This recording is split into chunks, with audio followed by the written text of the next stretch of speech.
हम बहुजन महापुरुषों के जो बच्चे हैं वो स्वाभिमानी लोग हैं, ईमानदार लोग हैं, संघर्षशील लोग हैं। वो अपने हक अधिकार के लिए लड़ना चाहते हैं। और मैं, आप इतने बड़े पैमाने पर जुड़े, मैं आपसे ये भी बता दूं कि साथियों, ये आंदोलन तो पीढ़ियों दर पीढ़ी चलता रहेगा। ये आंदोलन इसलिए अभी सफल होने वाला नहीं है, इसको समय लगेगा। मैंने अभी, मुझसे पूछा गया मीडिया द्वारा कि भाई आप अगर गठबंधन करना चाहेंगे तो किसके साथ जाएंगे, तो मैंने कहा कि भाई मैं बहन जी के साथ जाना पसंद करूंगा। उसके पीछे एक कारण है, मैं आपके बीच में बता देता हूं, आप सुन लीजिए और अपने आप फैसला लीजिए। उसका कारण यह है, मेरे बहुजन समाज के लोगों, कि मेरे लिए समाज सर्वोपरि है। मैं समाज से हूं, मेरे लिए समाज ही सर्वोपरि है। मैंने अपना जीवन समाज के लिए समर्पित किया है। भीम आर्मी, आजाद समाज पार्टी के लोग बहुजन समाज की रक्षा के लिए, उनके अधिकारों की सुरक्षा के लिए, उनके स्वाभिमान सम्मान के लिए लड़ते हैं। तो मैंने अपने साथियों से बात की और हमने तय किया कि हम जाएंगे उनके साथ। अगर गठबंधन की बात आई तो सबसे पहले उनके साथ प्रयास करेंगे, क्योंकि मैं बहुजन समाज के लोगों में एकता चाहता हूं। आप जानते हैं पिछले 5 साल में कोई ऐसी जगह नहीं जहां हम आंदोलन के लिए नहीं गए, चाहे जेल काटी, मुकदमे झेले, लाठियां खाई, आप जानते हैं क्या क्या नहीं सहा। साथियों, मुझे कल समाज के बीच रहना है। मुझसे समाज पूछेगा कि चंद्रशेखर, आपने प्रयास क्यों नहीं किया एकजुट होने का। मैंने आपके सामने रखी है बात कि मैंने प्रयास किया, हजारों गालियां खा के, अपमानित करवा के, खुद को एजेंट और पता नहीं क्या क्या नहीं कहा गया विरोधियों द्वारा, मेरे परिवार को गाली, क्या क्या नहीं मुझे अपमानित किया गया। और एक काम मैंने ऐसा नहीं किया जिसमें समाज अपमानित हो जाए।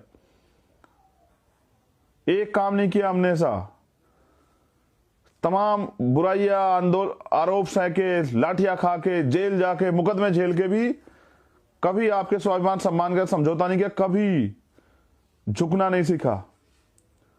तो क्योंकि मैं इसलिए चाहता हूं कि बहुजन समाज के लोगों में एकता बनी रहे, क्योंकि आने वाले 5 साल अगर बहुजन समाज के लोग सत्ता में नहीं आए तो बहन जी तो घर से नहीं निकलेंगी, वो तो अपने महल में रहेंगी। 5 साल मुझे अपने लोगों की लाशें उठानी पड़ेंगी अपने हाथों में, इन हाथों में। अपनी बहनों के हाथों उठा के मैं उनके लिए न्याय की भीख मांगता फिरूंगा, लड़ता फिरूंगा, इस जालिम सरकार से टकराता फिरूंगा। मेरे लिए मेरा व्यक्तिगत हित, मेरा स्वाभिमान कोई मायने नहीं रखता। जब बाबा साहब अम्बेडकर से पूछा गया कि डॉक्टर अम्बेडकर, आप में और देश के हित में टकराव होगा तो आप क्या करेंगे, बाबा साहब ने कहा, मैं उनको अपना गुरु मानता हूं, कि जिस दिन देश के हित में और मेरे व्यक्तिगत हित में टकराव होगा, मैं देश की तरफ खड़ा रहूंगा। लेकिन जिस दिन देश हित में और मेरे समाज के हित में टकराव होगा तो मैं अपने समाज की तरफ खड़ा रहूंगा। मैं इसलिए इतनी गालियां खाने के बाद, अपमानित होने के बाद, एक स्वाभिमानी व्यक्ति जो सरकार के आगे नहीं झुका, 16 महीने जेल काटी, हम पे आरोप लगाने वाले अपने बच्चे को 10 दिन के लिए जेल भेज के देखा, एहसास हो जाएगा। हमारे लोगों ने, भीम आर्मी के लोगों ने जेलें काटी, मुकदमे झेले, लाठियां खाई, अपमानित हुए। मैं खुद, हमारी टीम, सब लोगों ने, हमारे सब साथियों ने, माननीय अध्यक्ष जी और हमारे और साथी, सब लोगों ने क्या क्या नहीं सहा। 16 महीने जेल काटी, लेकिन उफ नहीं कहा कभी समाज के बीच में, और प्रयास किया हमेशा एकजुटता का। कहना आसान है, आप हमारी जगह खुद को रख के देखिए और इस दर्द को महसूस कीजिए। मैंने इसलिए अपील की कि ये समाज एकजुट रहे, क्योंकि मुझे समाज के बीच जाना। कल आप मुझसे पूछोगे कि आपने एकजुट करने का प्रयास क्यों नहीं किया भैया, तो मैं सच्चा हूं, ईमानदार हूं, इसलिए मैंने प्रयास किया। इतनी अपमानित होने के बाद मेरे लिए मेरा व्यक्तिगत अपमान से बड़ा है बहुजन समाज के अधिकार, उनका स्वाभिमान सम्मान, और वो आंदोलन जिसको बाबा साहब अम्बेडकर और माननीय काशी नाम साहब और उनके सहयोगियों ने अपने खून पसीने सींचा, वो आंदोलन इंपॉर्टेंट है। इसलिए मैंने पहल की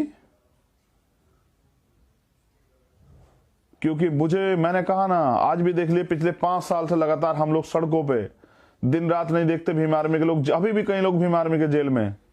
अभी हमारे उन्नाव के जिलाध्यक्ष अभी छूट के आए, और गए किस लिए थे? इसलिए क्योंकि न्याय की लड़ाई लड़ते हुए इस सरकार के सामने घुटने नहीं टेकते, न्याय की लड़ाई लड़ते हैं। और कोई दिन नहीं जाता जहां भीम आर्मी के लोग ना लड़ते हों। अभी केरल में हमारे प्रदेश अध्यक्ष को उठा लिया गया, एक बहन के न्याय की लड़ाई लड़ रहे हैं वहां।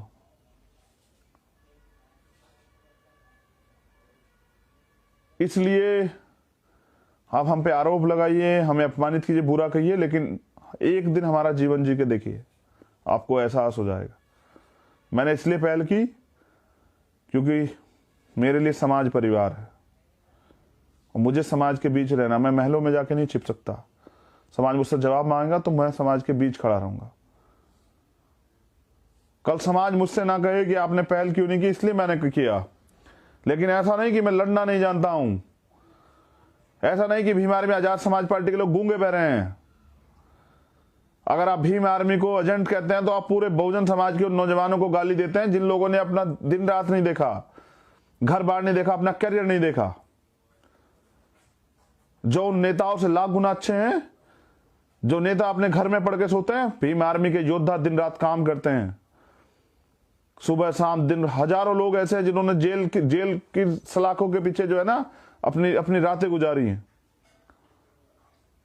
और मैं जो कुछ हूं, मैं भीम आर्मी की वजह से हूं, अपने रहबरों, अपने गुरुओं की वजह से हूं, आजाद समाज पार्टी की वजह से हूं। मैं किसी नेता की वजह से कुछ नहीं हूं। मुझे किसी ने कुछ नहीं बनाया। मुझे अगर कुछ दिया है, मुझे कुछ बनाया है, तो बहुजन समाज के लोगों ने और भीम आर्मी के लोगों ने।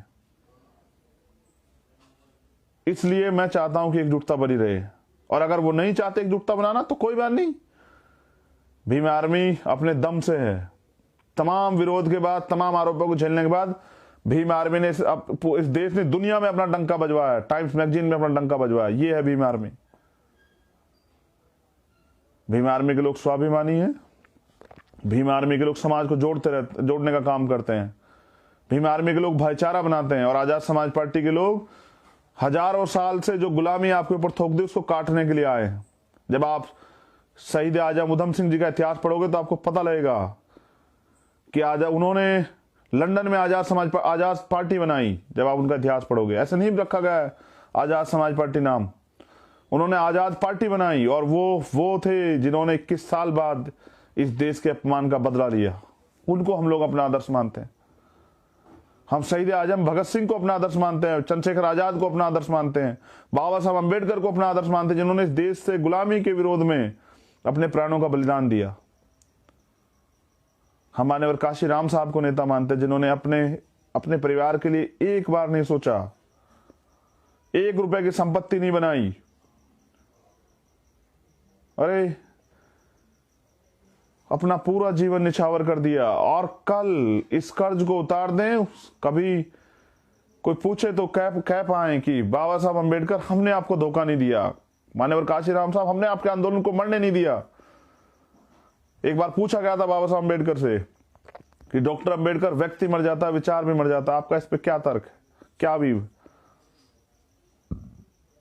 बाबा साहब अम्बेडकर ने कहा, व्यक्ति मर जाता, विचार भी मर जाता है, अगर उसके विचार का प्रसार ना हो।